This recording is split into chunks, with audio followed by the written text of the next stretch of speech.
Hello, hi everyone. Welcome to Cybrosys. In today's video, we're going to discuss about how to add stage to the Kanban view in Odoo 19. So let's move on to the CRM module over here.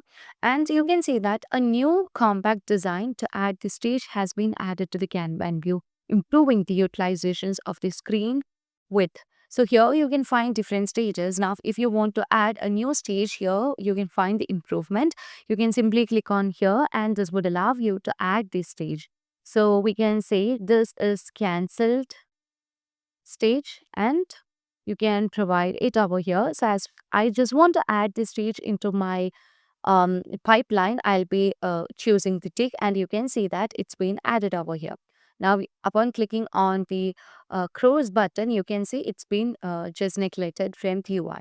So this is how we just add a stage in Odoo 19 Kanban view. So that's all for today. Thank you for watching the video.